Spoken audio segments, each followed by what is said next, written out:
नंदुरबारात जैन मंदिराच्या विध्वंसाविरोधात जैन समाजाचा मूक मोर्चा।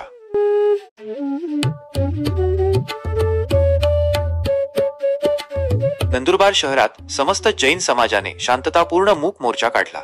मुंबईतील विलेपार्ले येथे एका जैन मंदिरावर झालेल्या अनधिकृत कारवाई आणि देशभरात जैन मुनींवरील वाढत्या हल्ल्यांच्या निषेधार्थ हा मोर्चा आयोजित करण्यात आला होता। शहरातील माणिक चौकातून सकाळी निघालेल्या या मोर्चामध्ये महिला, पुरुष आणि युवा मोठ्या संख्येने सहभागी झाले होते। हा मूक मोर्चा शहरातील प्रमुख मार्गांवरून फिरला आणि पुन्हा हुतात्मा चौकात पोहोचला।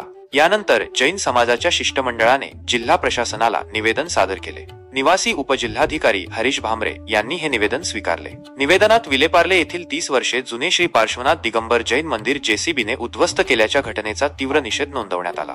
तसेच जैन धर्माची पवित्र पुस्तके रस्त्यावर फेकल्याबद्दलही समाजाने नाराजी व्यक्त केली। या निवेदनात मध्य प्रदेश आणि झारखंड मधील जैन मुनींवरील हल्ल्यांच्या घटना आणि जैन समाजाबद्दल केलेल्या वादग्रस्त विधानांचाही उल्लेख करण्यात आला आहे। भविष्यात अशा घटना घडू नयेत यासाठी योग्य ती खबरदारी घेण्याची मागणी समाजाने केली आहे। दरम्यान याच मोर्चामध्ये जैन समाजाने पहलगाम येथील दहशतवादी हल्ल्याचाही निषेध केला। अखिल भारतीय जैन महासभेचे उत्तर महाराष्ट्र अध्यक्ष सुरेश जैन यांच्यासह अनेक प्रमुख पदाधिकाऱ्यांच्या स्वाक्षऱ्या निवेदनावर आहे। मूक मोर्चाच्या पार्श्वभूमीवर पोलिसांनी शहरात चोख बंदोबस्त ठेवला होता।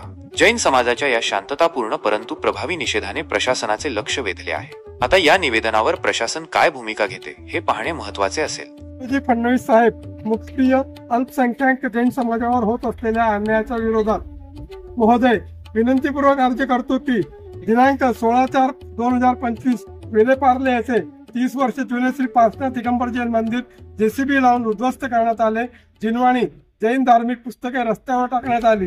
दिनांक 13 एप्रिल रोजी सिंगोली येथे जावत विधानसभा मध्य प्रदेश येथे हनुमान मंदिरात रात्री विश्रामाला थांबलेल्या जैन मुनींवर काही नराधमांनी हल्ला केला।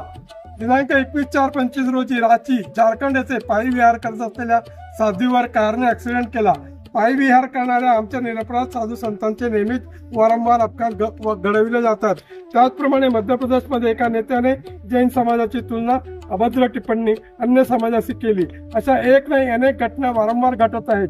या सर्वांची योग्य ती दखल घेऊन जैन समाजाला योग्य तो न्याय मिळवून देण्यास विनंती। यापुढे अशा घटना होऊ नये यासाठी योग्य ती खबरदारी घेण्यास नम्र विनंती।